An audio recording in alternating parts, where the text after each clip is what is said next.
Bapak, Ibu, Saudara, marilah kita membaca Alkitab setiap hari bersama Sektor 5. Hari ini kita akan membaca 1 Korintus pasal 7. 1 Korintus 7 ayat 1 sampai dengan 16 tentang perkawinan. Dan sekarang tentang hal-hal yang kamu tuliskan kepadaku adalah baik bagi laki-laki kalau ia tidak kawin. Tetapi mengingat bahaya percabulan, baiklah setiap laki-laki mempunyai istrinya sendiri dan setiap perempuan mempunyai suaminya sendiri. Hendaklah suami memenuhi kewajibannya terhadap istrinya, demikian pula istri terhadap suaminya. Istri tidak berkuasa atas tubuhnya sendiri, tetapi suaminya. Demikian pula suami tidak berkuasa atas tubuhnya sendiri, tetapi istrinya. Janganlah kamu saling menjauhi, kecuali dengan persetujuan bersama untuk sementara waktu, supaya kamu mendapat kesempatan untuk berdoa.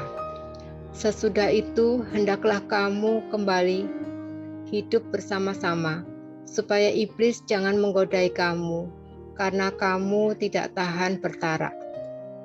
Hal ini kukatakan kepadamu sebagai kelonggaran, bukan sebagai perintah.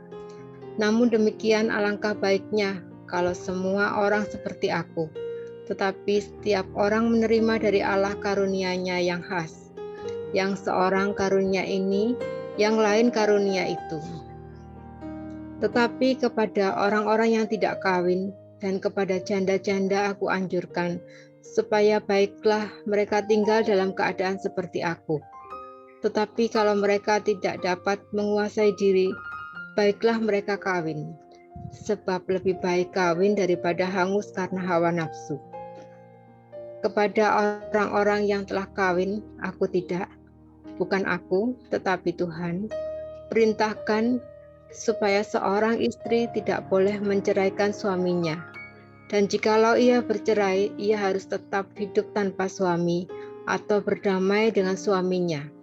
Dan seorang suami tidak boleh menceraikan istrinya. Kepada orang-orang lain, aku bukan Tuhan, katakan, kalau ada seorang saudara beristrikan seorang yang tidak beriman dan perempuan itu mau hidup bersama-sama dengan dia, janganlah saudara itu menceraikan dia.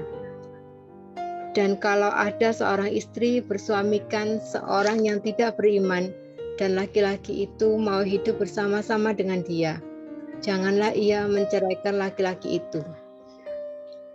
Karena suami yang tidak beriman itu dikuduskan oleh istrinya, dan istri yang tidak beriman itu dikuduskan oleh suaminya.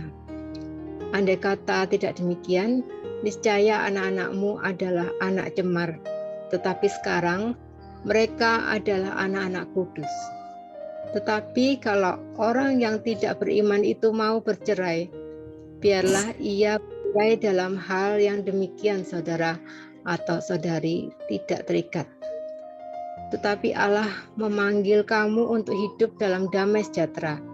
Sebab bagaimanakah engkau mengetahui, hai istri, apakah engkau tidak akan menyelamatkan suamimu? Atau bagaimanakah engkau mengetahui, hai suami, apakah engkau tidak akan menyelamatkan istrimu? Ayat 17 sampai dengan 40. Hidup dalam keadaan seperti waktu dipanggil Allah. Selanjutnya, hendaklah tiap-tiap orang tetap hidup seperti yang telah ditentukan Tuhan baginya dan dalam keadaan seperti waktu ia dipanggil Allah. Inilah ketetapan yang kuberikan kepada semua jemaat. Kalau seorang dipanggil dalam keadaan bersunat, janganlah ia berusaha meniadakan tanda-tanda sunat itu. Dan kalau seorang dipanggil dalam keadaan tidak bersunat, janganlah ia mau bersunat. Sebab bersunat atau tidak bersunat tidak penting. Yang penting ialah mentaati hukum-hukum Allah. Baiklah tiap-tiap orang tinggal dalam keadaan seperti waktu ia dipanggil Allah. Adakah engkau hamba waktu engkau dipanggil? Itu tidak apa-apa. Tetapi jikalau engkau mendapat kesempatan untuk dibebaskan, pergunakanlah kesempatan itu. sebab seorang hamba yang dipanggil oleh Tuhan dalam pelayanannya adalah orang bebas, milik Tuhan. Demikian pula orang bebas yang dipanggil Kristus adalah hambanya. Kamu telah dibeli dan harganya telah lunas dibayar. Karena itu janganlah kamu menjadi hamba manusia.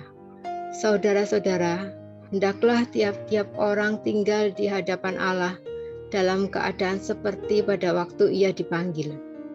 Sekarang tentang para gadis, untuk mereka aku tidak mendapat perintah dari Tuhan, tetapi aku memberikan pendapatku sebagai seorang yang dapat dipercayai karena rahmat yang diterimanya dari Allah.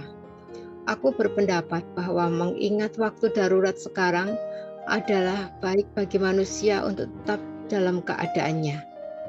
Adakah engkau terikat pada seorang perempuan? Janganlah engkau mengusahakan perceraian. Adakah engkau tidak terikat pada seorang perempuan? Janganlah engkau mencari seorang. Tetapi kalau engkau kawin, engkau tidak berdosa. Dan kalau seorang gadis kawin, ia tidak berbuat dosa. Tetapi orang-orang yang demikian akan ditimpa kesusahan badani, dan aku mau menghindarkan kamu dari kesusahan itu. Saudara-saudara, inilah yang kumaksudkan, yaitu waktu telah singkat. Karena itu, dalam waktu yang masih sisa ini, orang-orang yang beristri harus berlaku seolah-olah mereka tidak beristri.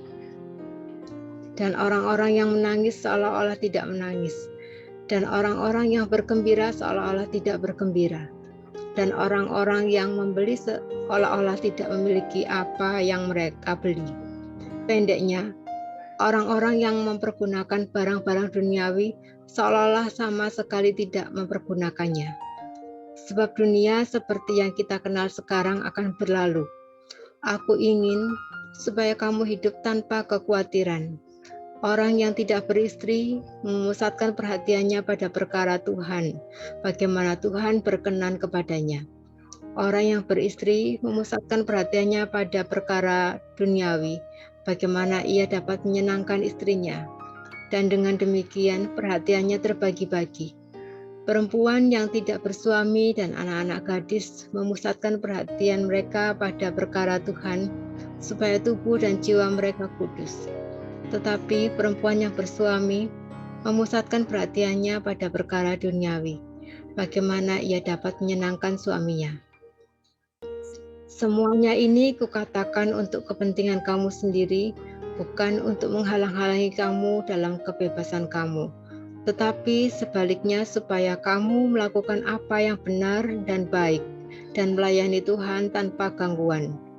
Tetapi jikalau seorang menyangka bahwa ia tidak berlaku wajar terhadap gadisnya, jika gadisnya itu telah bertambah tua dan ia benar-benar merasa bahwa mereka harus kawin, baiklah mereka kawin, kalau ia menghendakinya.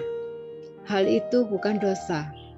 Tetapi kalau ada seorang yang tidak dipaksa untuk berbuat demikian, benar-benar yakin dalam hatinya dan benar-benar menguasai kemauannya, telah mengambil keputusan untuk tidak kawin dengan gadisnya, ia berbuat baik. Jadi, orang yang kawin dengan gadisnya berbuat baik, dan orang yang tidak kawin dengan gadisnya berbuat lebih baik. Istri terikat selama suaminya hidup. Kalau suaminya telah meninggal, ia bebas untuk kawin dengan siapa saja yang dikehendakinya, asal orang itu adalah seorang yang percaya. Tetapi menurut pendapatku, ia lebih bahagia kalau ia tetap tinggal dalam keadaannya. Dan aku berpendapat bahwa aku juga mempunyai Roh Allah. Demikian firman Tuhan.